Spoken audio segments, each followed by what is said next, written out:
அது கீழ்ப்படிந்து நான் இனி உலகம் போகிற ஜீவ ஒளி பற்றி தான் சொல்லிகிட்டே இருப்பேன். எனக்கு ஊழிய பாதை ஊழிய திட்டம் தான் சொல்லியிருக்கிறாரு. அந்த ஊழியத்தையும் என் தேவன் என்னோடு இருக்கிறார். இன்னொரு சாட்சியை சொல்கிறேன். இத்தனை நாள் நான் தனியாக தான் இருந்தேன். எப்பொழுதுமே என் தேவன் என்னோடவே இருக்கிறார். நாங்கள் கரெக்டாக ஒரு 6 வருஷந்தாச்சு ஏசப்பாக்குள்ளே. ஆனால் அது முதல் கொண்டே என் கணவர் ஏசப்பாவை தான் ரொம்ப பிடிக்கும். எனக்காக தான் விக்கிரகத்தை தேட வருவார் ஒழிய அவர் தேட வரமாட்டார். அப்படி இந்த உலகத்தில் நாங்கள் வாழ்ந்து கொண்டு இருக்கிறோம். ஏசப்பா ஒரு நாளும் விட்டுறாதீங்க. யாரோட அன்பு பொய், எல்லாரோட அன்பு தான். நான் கணவரை நான் உயிரோடு இருக்கும்போது என் கணவரை நம்ப மாட்டேன், பிள்ளைகளை நம்ப மாட்டேன், யாரையும் நம்ப மாட்டேன். தேவாதி தேவனை மாத்திரம்தான் நம்பி நான் உலகத்தில் வாழ்ந்து கொண்டு இருக்கிறேன். இனி எங்களை வழி நடத்தி கம்பீரமாக நடத்த போகிறேன். தேவனுக்கு அல்லேலூயா அல்லேலூயா. ஒரு தாய் தேற்றுவது போல தேற்றி பிரிஞ்சேதை நீ நடத்திட்டு இருக்கிற. கல்யாணம் ஆனதுலேருந்து இந்த சாட்சியை சொல்கிறேன் பாஸ்டரையா கொஞ்சம் பொறுத்துக்குங்க சொல்லிடுறாங்க. இந்த சாட்சியை நான் சொல்லியே ஆகணும். என் தேவன் இத்தனை நாள் கல்யாணமாக 26 வருஷம் ஆச்சு. ஒரு 5 வருஷம்தான் கூட இருந்திருப்பேன். ஆனால் என்னை அறியாமையே என் தேவன் என்னோட கூட இருந்து, ஆனால் அவர் அங்கே ஒரு பக்கம் தனியாக வாழ்க்கை, நான் இங்கே ஒரு பக்கம் தனியாக வாழ்க்கை. ஆனால் என் தேவன் அறியாத நேரத்தில் கூட என் கூட இருந்து ஆற்றி தேற்றி எந்த பயம் இல்லாமல் என் கூடவே இருந்திருக்கார். என் தெய்வம் எனக்கு தெரியாமல் போச்சு. ஆனால் ஏற்ற வேளையில் என் தெய்வ ஜீவ ஒளி மூலியமாக கரெக்டான ஒளிய திருச்சபைக்கு, உயிருள்ள திருச்சபைக்கு, எருசலேம் திருச்சபைக்கு வர செய்த என் தேவனுக்கு நன்றி சொல்லி ஆகணும். நன்றி செலுத்தி ராஜாதி ராஜருக்கு ஸ்தோத்திரம், கர்த்தாதி கர்த்தருக்கு ஸ்தோத்திரம், அதி சீக்கிரம் வரப்போகிறேன் தெய்வத்துக்கு ஸ்தோத்திரம் ஸ்தோத்திரம். அலே லூயா அலே லூயா. ஆண்டவரோட தீர்க்க தரிசனம் நிறைவேற்றின தெய்வத்துக்கு நான் மகிமைப்படுத்தியே ஆக வேண்டும். என்னை பழக்கி அப்போவே பழக்கிட்டார் என் தெய்வம். அதை நான் ஆற்றி தேற்றி என் பிள்ளைகள் அனாதை இல்லை, பரலோகத்தில் உயிரோடு இருக்கார், நாங்கள் பூலோகத்தில் உயிரோடு இருக்கோம். அவ்வளவுதான். நாங்கள் எப்படியெல்லாம் இருக்குன்னு பார்த்து என் கணவர் அங்கிருந்தே சந்தோஷப்பட்டுக்குவார். ஒரு நாள் வாழ்கிறத காட்டில் என் தேவனோட வாழ்வது எவ்வளோ சிறந்தது என்று நான் நிச்சயித்து பெற்றுக்கொண்டிருக்கிறேன். எல்லாத்துக்கும் ஒன்று கேட்டுக்கிறேன். பாஸ்டரையா சொல்வதெல்லாம் சத்தியம் சத்தியம் சத்தியம். வேற எந்த சபைக்கு போனால் சத்தியம் கிடைக்காது. உண்மை உத்தமமாக இருந்தால் நாங்களே எங்கள் குடும்பமே ஒரு சாட்சி தான். எந்த சர்ச்சுக்கும் நாங்கள் போனதில்லை.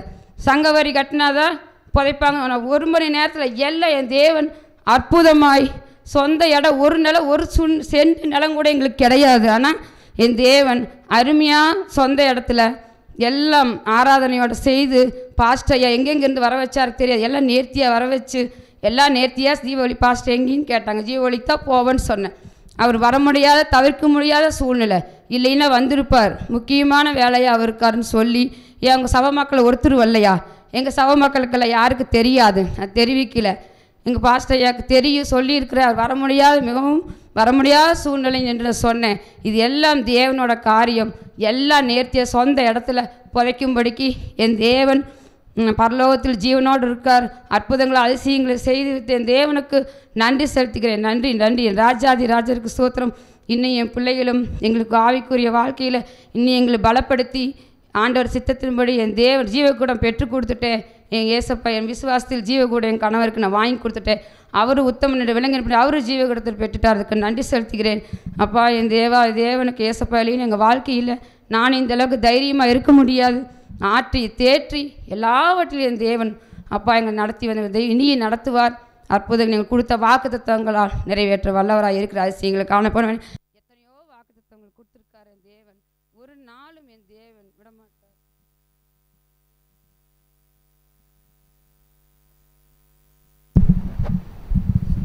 ஹலோ, மன்னிக்குவோம்ப்பா. ஒரு நாளும் என் தேவன் எங்களை விடமாட்டார். காத்து வழி நடத்து. இனியும் ஜீவ ஒளி பிள்ளைகளாய் ஜீவ ஒளிக்கு வந்தால் மாத்தந்தான் பரிசுத்த வித்தா வாழ முடியும். அவ்வளவுதான். அதுதான் நான் சொல்ல முடியும். ஏசப்பாவுக்கு அல்லேலூயா அல்லேலூயா அல்லேலூயா. தேவனை மகிமைப்படுத்துகிறேன். தீர்க்க தரிசனம் நிறைவேற்ற தேவனுக்கு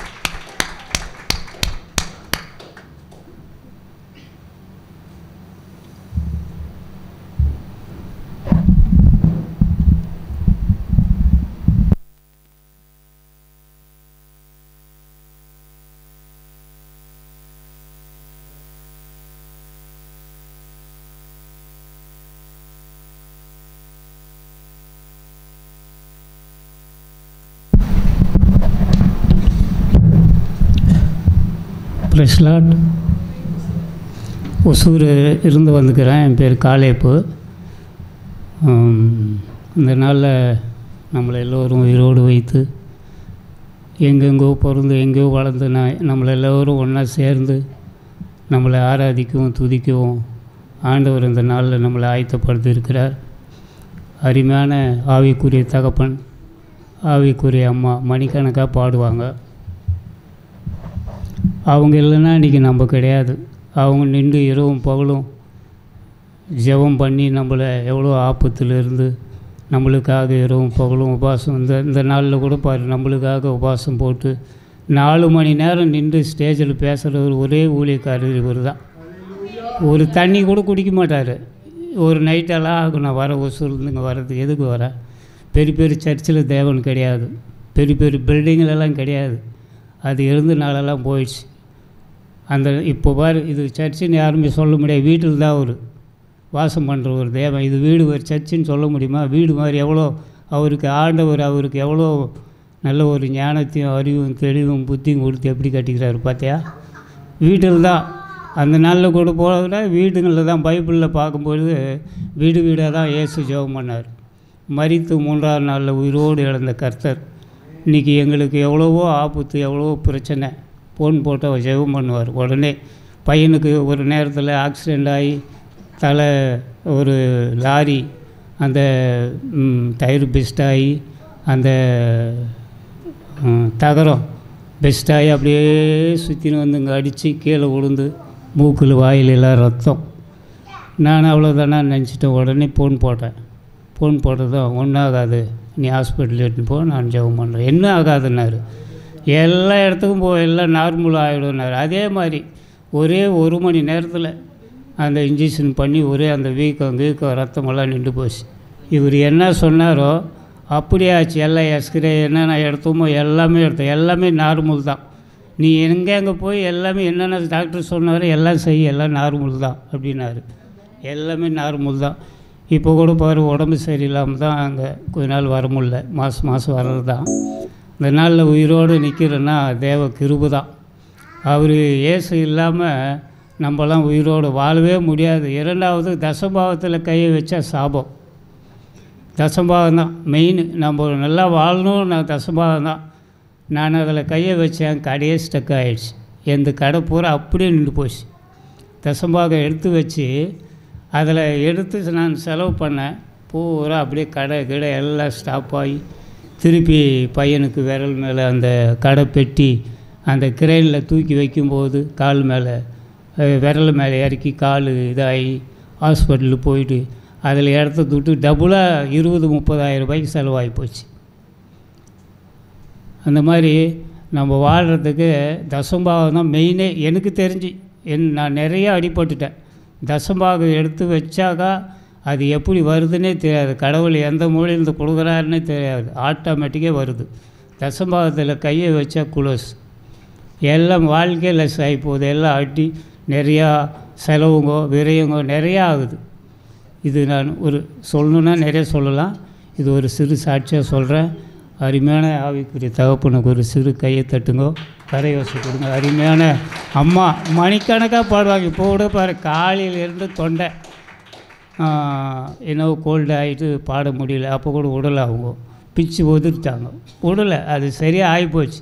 பாடி பாடி பாடி பாடி சரியாக அருமையான ஹார்மோனியம் வாசிக்கிற வச்சு கொடுத்துக்கிறாரு கடவுள். அருமையான வசனம், பைபிள் வசனம். அந்த பைபிள் வசனம் அருமையாக டிவிலெல்லாம் கூட அது படிச்சுன்னா அருமையாக இருக்கும். வசனம் கேட்கணும். டிவியில் எந்த செல்ஃபோனில் இன்றைக்கெல்லாம் அது தான் ஓடும். இவர் வசனம் தான் ஓடும். அது படிக்கும். ஹார்மோனியம் அவர் இப்போ யாரோ ஒரு புதுசாக வந்து பாடுறாரு. நல்லா பாடுறாரு, ஓரளவுக்கு பாடுறாரு. கடவுள் எல்லாமே நிறைவே கொடுக்குறாரு இவருக்கு. ஆனால் அந்த சர்ச்சின்னு இது யாரும் சொல்ல முடியாது. வீட்டில் தான் ஒரு வாசம் பண்ணுறவர். சாலமோன் கட்டும்போது இருந்தார் தேவன், அதில் உலாவினார். இப்போ கிடையாது. எந்த சர்ச்சிலுமே சர்ச்சின்னாவே கிடையாது. பெரிய பெரிய பில்டிங்லெல்லாம் கிடையாது. அவங்க சும்மா தான் செய்தி பேசணும், மெசேஜ் பேசணும், சும்மா தான். வார்த்தையின்படி வாழ்ந்தால் தான் நம்மளுக்கு தேவன் ஆசீர்வாதம். 2வது மெயின் தசபாகம். நீ 100 ரூபாயில் 10 ரூபாய் எடுத்து போய் டபுள் ஆகி போகுது. அன்றைக்கே என் அனுபவம். எடுத்து செலவு பண்ணிட்டா முடிஞ்சிடுச்சு கதை. இதுதான் என் சிறிய சாட்சி. இவங்களை சந்தோஷப்படுத்துங்க. நல்லா ஜோராக கையை தட்டுங்க. நீங்கள் எவ்வளோ தட்டுறீங்களோ ஆண்டவர் பலம் கொடுப்பார். ஏன்னா நம்மளுக்காக தான் அவங்க இருக்கிறாங்க. அவங்களுக்கு ஒன்றும் தலையெழுத்து கிடையாது. தேவன் அவங்கள எடுத்து பயன்படுத்துகிறாரு. எவ்வளோ பாரு சேருங்க. இன்றைக்கி நான் கால் மேலே கால் போட்டுன்னு உட்காடுறேன். நான் அவர் கால் மேலே கால் போட்டால் பிடிக்காது. காலை தூக்கி விட்டு வராரு. அந்த மாதிரி இது சிறிய சாட்சி. ஒரு சின்ன பாடலை பாடிட்டு நான் முடிச்சுக்கிறேன். ஒரு தாய் தேற்றுவது போல் என் தேவன் தேற்றுவார். ஒரு தாய் தேற்றுவது போல் என் நேசர் தேற்றுவார். மார்போடு அணைப்பாரே, மனக்கவலையை தீர்ப்பாரே. ஒரு தாய் தேற்றுவது போல் என் நேசர் தேற்றுவார். நன்றி ஆண்டவரே. இந்த நாளில் எங்களை ஒன்று கூட்டி இந்த நாளில் எவ்வளோ பேர் மரித்து போனார்கள் ஆண்டவரே. எங்களை உயிரோடு வைத்து அருமையான தகப்பனையும் தாயும், ஆவிக்குரிய தாய் ஆவிக்குரிய தகப்பனையும் அவங்கள வைத்து எங்களை ஆண்டவரே இந்த நாளில் உயிரோடு வந்து இங்கே சாட்சி சொல்ல உயிரோடு எங்களை வைத்து எவ்வளோ பேர் மரித்து போனார்கள் ஆண்டவரே. உன்னை அறியாமல் எவ்வளோ பேர் இந்த உன்னுடைய ராஜ்யத்தை காணாமல் உன்னை அறியாமல் உமக்கு விரோதமாக பேசி எங்களுக்கு விரோதமாக பேசுகிறவர்கள் கூட மறுநாளே அடித்து போடுறாரு ஆண்டவர். ஆமாம், இது நான் என் சாட்சி. இது எங்களுக்கு எவ்வளோ பேர் விரோதமாக எழுந்தாங்க. சண்டைக்கு சும்மா அப்படி டாயின்னு வந்தாவே மறுநாள் அவங்க இடத்துல தேவன் அடித்து போட்டுடுறாரு. ஏன்னா ஏன் அவர் அடிக்கிறாருன்னா அந்த அளவுக்கு இருக்கணும். அவருடைய வார்த்தை என்ன, அந்த அளவுக்கு கீழ்ப்படிஞ்சு வாழ்ந்தால் தான். ஆடல் இப்போ நான் பாடினேன், நான் பரலோகம் போக முடியாது.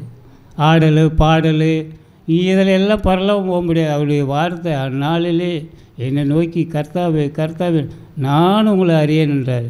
விபச்சாரக்காரரேன்னு திட்டுறாரு. எங்கள் ஊழியக்காரர் திட்டினா கவனிக்குவீங்களா?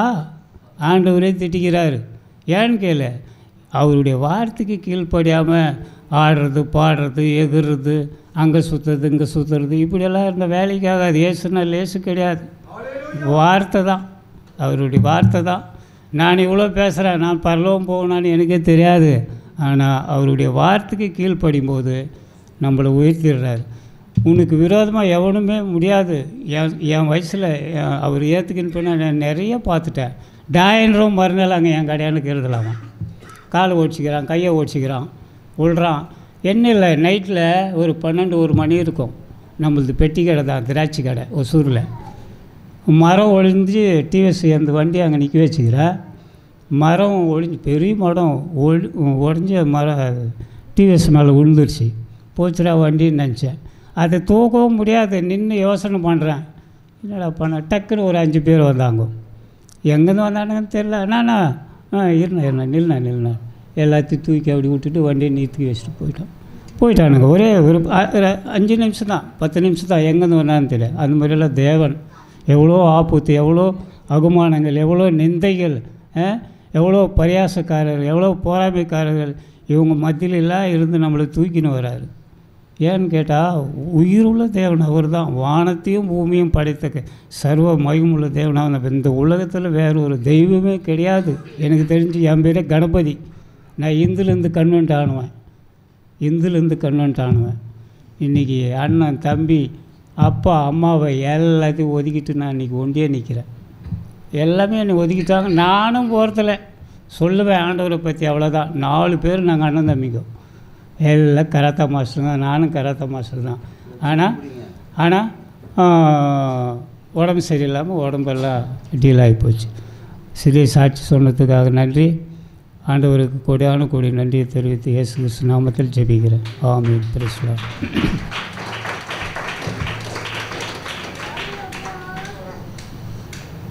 சாலமோன் மண்டபத்தில் ஒரு பிரமாணம் இருந்துச்சு. சாலமோன் சபை கட்டினார். அப்போது சாலமோன் சொன்னார், இந்த சபையை நோக்கி விண்ணப்பம் பண்ணால் யாராவது நோயில் கஷ்டத்தில் இருக்கும்போது நான் கட்டின இந்த ஆலயத்தை நோக்கி ஜெபம் பண்ணால் செவி திறந்திருக்கணும்னு சொல்லி ஏசப்பா கிட்ட ஒரு விண்ணப்பம் வச்சார். அந்த நாளில் நம்ம வாழல, அந்த சபையும் நம்ம பார்க்கல. இந்த சபையில் இந்த சாலோமோனாக இருக்கிற உலக ஜனங்களையும் உலக மிருக ஜீவன் வாசிகளையும் மிருக ஜீவன்களையும் கடல்வாழ் மச்சம் மிருகம் எல்லா மனிதர்களையும் எல்லாவற்றையும் ஒரு பிடி கரத்திலே வைத்து ஜே மோசே என்கிறதான ஊழியக்காரதாகவும் ஜேபிஆர் என்ற ஊழியக்காருக்குள்ளாக இயேசு கிறிஸ்து வாழ்ந்து அந்த பெயரிலே நடமாடிக்கொண்டு இந்த உலகத்திலே வாழ்ந்து கொண்டிருக்கிறார். அவர் சாலமோனுடைய பிரமாணம் அதுவாக இருந்துச்சு. இந்த சபையினுடைய பிரமாணம் பாஸ்டருடைய வாயிலிருந்து ஒரு வார்த்தை புறப்பட்டு வெளியே வரணும். ஆகும் சிஸ்டர், ஆகாது, நடக்காதுன்னு சொல்லி வரணும். அவருடைய வாயிலிருந்து ஒரு வார்த்தை வெளியே புறப்பட்டு வந்தால் மட்டும்தான் இயேசு கிறிஸ்து நம்மளை திரும்பி பார்க்குறாரு. யாருக்கு ஒரு வார்த்தை வருதோ அவங்கள திரும்பி பார்க்குறாரு. யாருக்கு ஒரு வார்த்தை அவர் மரணம்னு சொல்கிறாரோ அந்த நேரத்தில் அவங்கள திரும்பி பார்க்குறாரு. இதுதான் உண்மை. உலக கண்கள் அறிந்து கொள்ளலை, உலக மனுஷர்களுக்கு அது கண் வெளிப்படவில்லை. இயேசு கிறிஸ்து இவர் சரீரத்தில் உலாவி கொண்டிருக்கிறார். நான் அறிந்திருக்கிறேன், என் கண் கண்டிருக்கிறது. இயேசு கிறிஸ்து இந்த பெயரில் தான் நடமாடி கொண்டிருக்கிறார். உலக ஜனத்துக்கு அது தெரியாது. கன்னியாகுமரி முதல் காஷ்மீர் வரை லாஸ்ட் தேசம் கெனடி நாடு முதல் கொண்டு எல்லா திசைகளிலும் இருந்து எந்த சபையிலையும் எந்த திருச்சபையிலையும் ஒரு வார்த்தை சொன்னால் பிசாசு போகிறது கிடையாது. ஒரு வார்த்தை சொன்னால் அங்கே மரணம் வர்றதும் கிடையாது. இவர் வாய் திறந்து ஒரு வார்த்தை சொன்னார்னா அந்த இடத்துல அந்த மரணம் வரும், ஜீவனம் வரும். போன மாதம் கூட்டத்தில் 4ஆம் தேதி கூட்டம் முடிச்சுட்டு 5ஆம் தேதி நான் வீட்டுக்கு போயிட்டேன். சண்டே அட்டன் பண்ணல, வீட்டுக்கு போயிட்டேன். எகிப்தில் மரணம் உண்டாயிடுச்சு. இயேசு கிறிஸ்து 12 மணி இரவில் எகிப்துக்கு சென்றார். தலைச்சான் பிள்ளைகளை அடித்தாங்க. அவருடைய பிள்ளைகளை அவர் அந்த இடத்துல காப்பாற்றினார். பாஸ்டர் செய்தியில் சொல்வார், பாஸ்டர் சொல்கிறதில்ல, ஏசப்பா சொல்வார், அந்த வீட்டுக்கு மரணம்னா நான் 12 மணிக்கு போவேன்னு சொல்லி பாஸ்டர் சொல்வார். நான் நேர்லேயும் போவேன், இல்லை ஃபோன் போட்டு யோய் மரணம் இருக்குதுயா அந்த